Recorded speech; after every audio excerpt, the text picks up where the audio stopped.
Hey guys, Captain Retro here. It's been a while since I posted model railroad stuff, so I figured I would. This is a shelf layout that I've been working on for the last week and a half. I recently raised the 1.0 version of it to rebuild it into a slightly better looking and more era specific, if you want to call it that, version 2.0. The old layout was meant to cover pretty much every era. However, with the next layout being constructed, which you'll see next, this one was able to get completely torn down and rebuilt to be slightly more specific. Now, because I wanted to incorporate all those A&A boxcars that everyone's familiar with, of course, one of the industries on this shelf switcher is Borden's. Now, this isn't prototypical or accurate or anything, but it is a nice look-alike, and unlike the version 1.0, where the Borden's was on this side and Reisdorf's was on this side, instead now I have it over here, which is more accurate to the prototype because the tracks went in this way, just like at Reisdorf's. Depending on how you look at it, the tracks go in this way, especially if you're looking at it from like Reisdorf Road. However, on this side of things, I managed to put in a road, and I have crossing box and cross box and everything. And as you can see, there's 3 tracks. There's a coaling track back there, which Borden did have, but that was more in the Merrill Soul in the Steam era before it was Borden. But the iconic boxcars were only used at Borden's, so I figured this was a nice little option to have. This was, of course, somewhat there in the version 1.0, but this looks way closer and certainly mimics the scale way better than the one building, which is back there torn up into pieces and used all around to give a better facade. I do have a loading dock there, but I do believe that they didn't actually have a loading dock. You can see back there, there's a fictional piggyback trailer for Arcade in Attica, which this was bought from a eBay seller, and not really much to say. There's enough room to store one car here before you hit the red mark, which indicates that you'll be bumping into stuff on the main line. I actually marked all these and then found out, oh yeah, they're putting a road there. But you can only put one car there until it gets in the road, but in theory you can have a couple, even going up the incline. But you have enough room to essentially switch out 4. That's my rule of thumb on this shelf switcher, is you can have 2 boxcars on that track, 2 boxcars on this track. You couple them all up together, and with one center cab you're able to pull the entire length and still be able to shove in and sort. And especially with this, I think you can get either 4 or 3 cars plus a center cab, and then you use this track here. But I think it's 3. And of course, these are all manual thrown switches, not the electric ones. Especially for a layout this small, having that little hands-on bit is it's fun, really. The Reisdorf's is the area that is not yet completed. And of course, that's not completed yet either, but that's closer to being done than this is. This is supposed to still represent the facility in the 70s and 80s. However, I have to find references because I want to be able to take this out and swap it out with more of a boxcar loading dock. I think it was just like a double door or something, but I have yet to modify that or make that option to put on there. So for right now, it's only the covered access for the hoppers, but of course I got to do all this still scenery, and I got to figure out if I want to take them out of the Bowser boxes. I'm keeping that one in there. Yeah, I haven't talked about models in a while, but that was a recent acquisition. Brand new in box, not brand new as you can see, but still in package with the matching label. Coach. So got my custom This is from a wood kit that I modified. Again, not exact, but it does fit the bill. And then we got a extra storage tank right here. Just kidding. So that's really all there is to show on this layout. It's pretty basic. It's just a shelf switcher. I have rolling stock down here for pretty much every era, every type of car. There's my 3D printed 110 that I custom painted and decaled myself. This one is custom painted by a local, and it's actually a brass 44 ton, which this is in the 1959 scheme, as shown on this slide, which I was given a copy of by Patrick Connors. And I don't have one that's as delivered, but it does look pretty nice. Personally, I like having the black skirt there. But anyway, that is it for this shelf layout. And there's from the center cab charter, and then this is just a brief overview of the case. Of course, I have them separated: the modern era, the crew cut era, and I got a 111 with yellow trim from the early 2000s. Oops. Hold on. There we go. And then that one is my 111 to match my 110 down here. And then, of course, there's a sunflower. That would be for the late 80s and 90s up until 2002. I got my pair of brass and an actual accurate 44 ton that I don't know if I want to paint or not because it's 100% the right model. And my other caboose and my wood Boonton, and then that, which I have to repaint.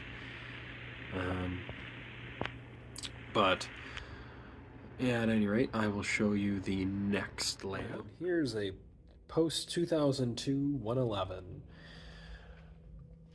and it is here to demonstrate the point of the second layout, which is the most work in progress of any that I have right now. This is a post 2002 Reisdorf switcher.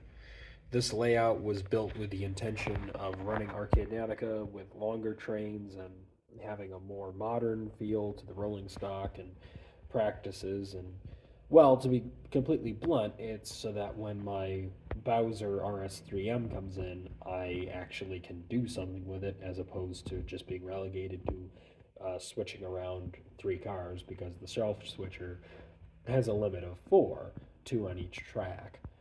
2 on the main, 2 on the siding. And then with Borden's, same thing. 2 on the main, 2 on the siding. And, with a center cab, that's pretty fun. But with an RS3, that's, nearly twice the size of it. That basically takes up a whole car length. So, we're starting at the north end of the layout, which features a Reisdorf shed. I do plan on replacing one with a properly built one. This is actually my Arcade Attica sheds model that I cut up and repurposed because I wasn't pleased with how it turned out. It was just sitting, and I realized I could repurpose it into the Reisdorf shed, so here it is. So you have 2 tracks, and that goes all the way to the back wall here with just what I'm planning on keeping undecorated. This is simply just car storage. So essentially you can fit quite a few hoppers in there. Continuing on, you run into the first switch, and this is the fertilizer car track. And this is set up just like Reisdorf's is in real life. There's going to be a road here. And then, of course, you follow it up, and it goes to this switch. This is the molasses tank emptying place, emptying zone, emptying area. And then, unlike the prototype, or I guess similar, it enters right into a runaround. But then it breaks from the prototype at the end of it because it goes straight into the Beaver Meadows trestle. And then past that, it is just a long strip until a bumper. And this is set up so that you take your train, you form it up here, you lead the locomotive in along this track, and you bring it to the end of the runaround, you uncouple it, you run the engine forward, and then you go down and you pick up all of your empties, and then you bring them forward. You pick up your empties for fertilizer and that, or you do that first, whichever. And then you bring them onto the runaround, you uncouple, you shove your loaded ones in, and you pretty much understand the idea.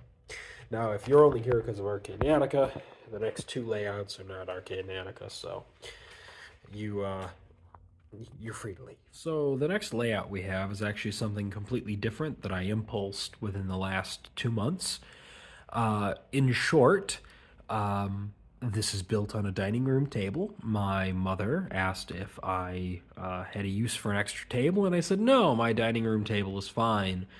And then she put bluntly to me, well, what about your trains? And so I obliged.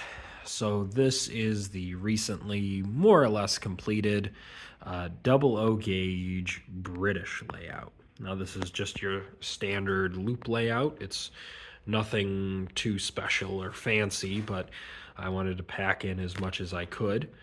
It is 009 or 176, also known as British HO scale. It's not exactly the same, and you can really tell with figures. However, the engines do run on HO scale track. This N scale track is actually 009, which is British narrow gauge.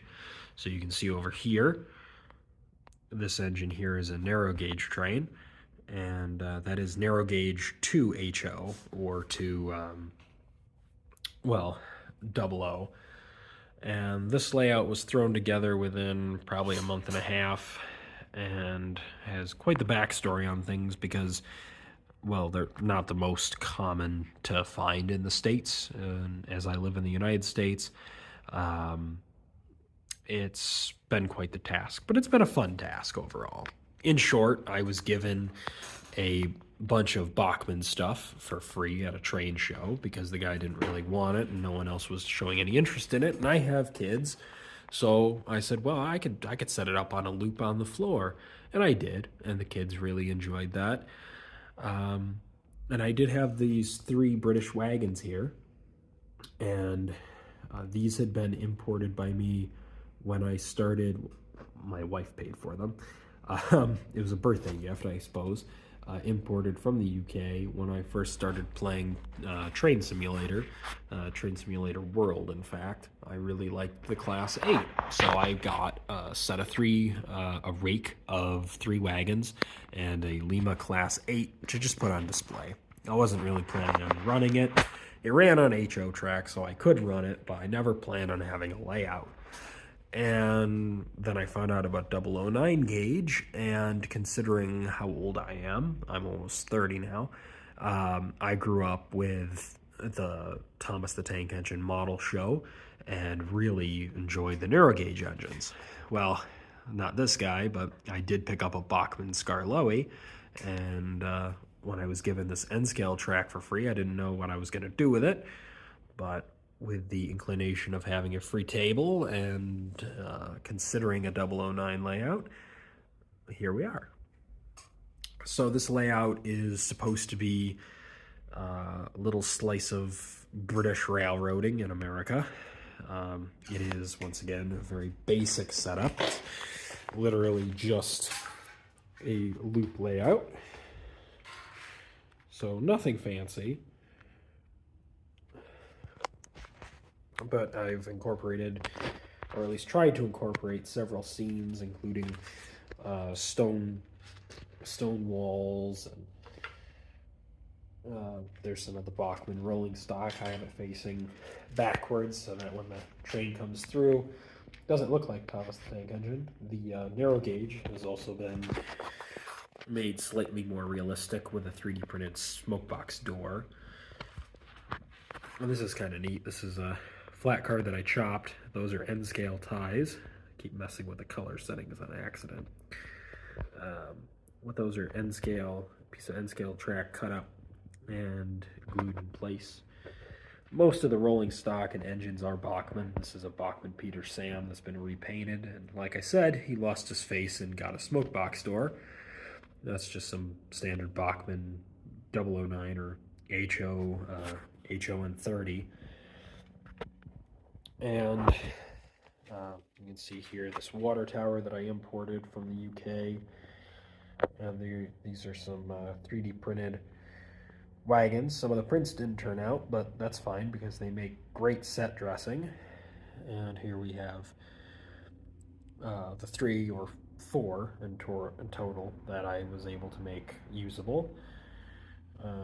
This is a Mini Trains diesel, which arrived broken, but I was still able to use the wagons. And talking about where everything comes from, this brake van came from Australia for only $16, which was a pretty good snag. That engine, which is a 060 Dean Goods, that came from the UK.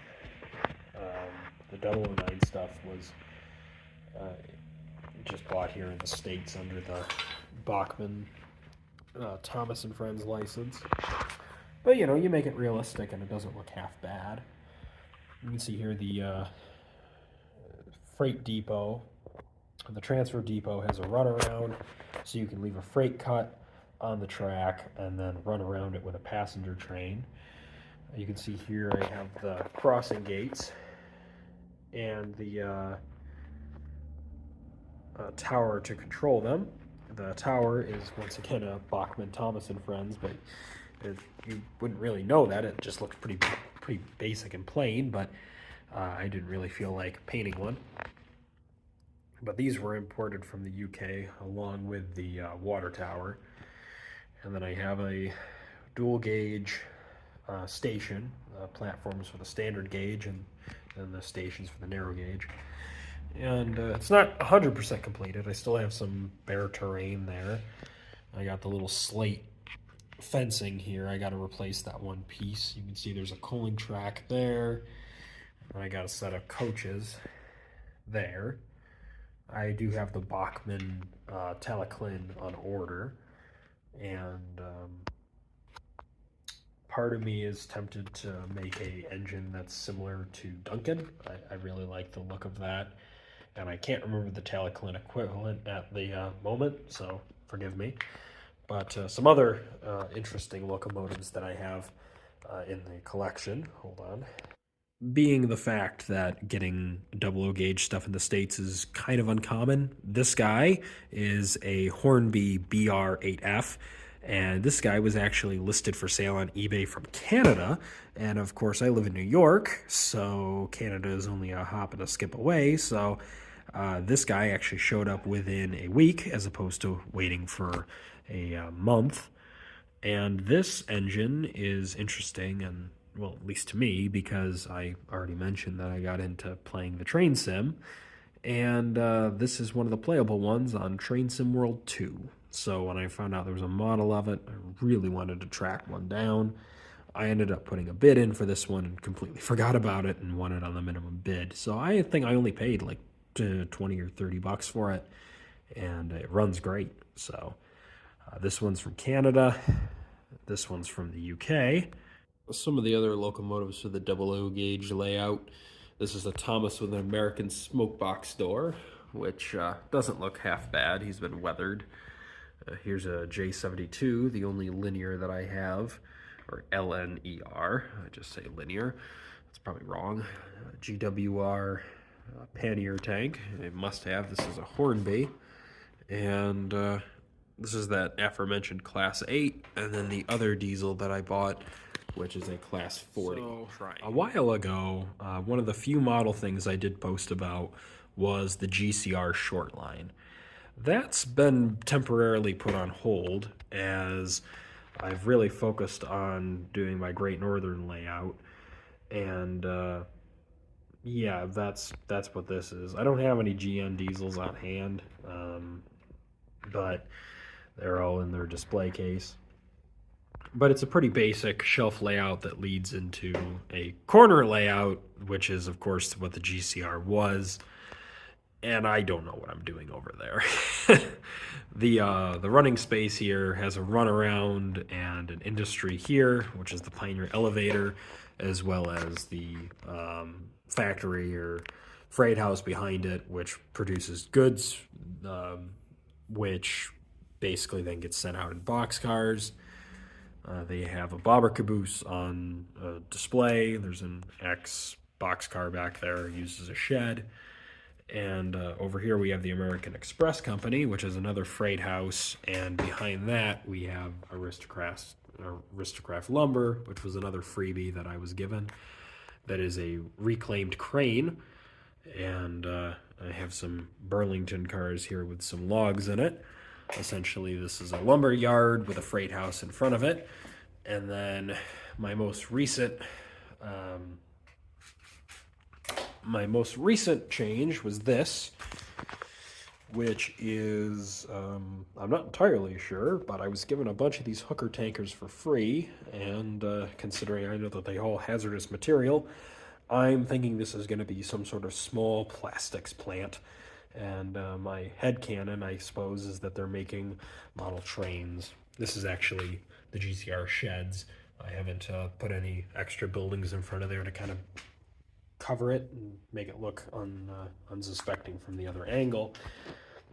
But I wanted something that can utilize these tanks. I don't even know if they are prototypical for 1964, which is when I'm making this. Most of my GN diesels are all Empire Builder, Phase 1.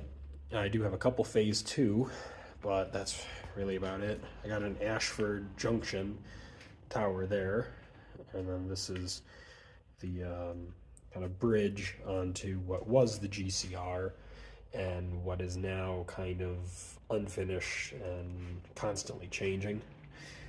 These lumber cars look pretty worse for wear, but I'm not sure. I got an industry back there, my soup can elevator.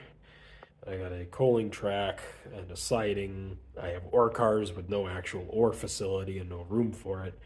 A municipal dock, and then a diner with an old GN steamer on display, and then a revel tower that needs to get a sign back on because a miraculous gust of wind called me knocking it over broke the sign off. And then I have this really nice water tower that is also falling to bits and needs to be repaired. I ran out of glue. But these are my 4 layouts. I'm still not sure what I want to do with this table setup. It's been part of the Great Cascade Railway for the longest time, but I'm not really sure that unit should actually be sold. And I'm not sure what the GCR will become moving forward.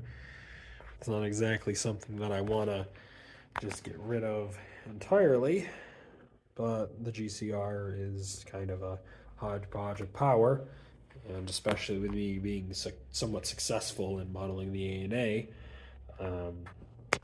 the GCR is kind of fallen victim to being left in the dust. But this portion of the layout runs great and looks decent. So this shelf layout is mostly what I end up running. Then I also have to get these guys running again. Always good to have projects. Anyway, I hope you guys have enjoyed the look at my models and my model layouts. And I'll probably, more than likely, continue to do more rail fanning than I do posting about model content on here, but I figured for the sake of documenting it to the point where I might watch a video in a year or two or however long when things have changed and I've reconfigured this a dozen more times, it would probably be nice to document things. So I'll see you guys in the next one. I hope you enjoyed.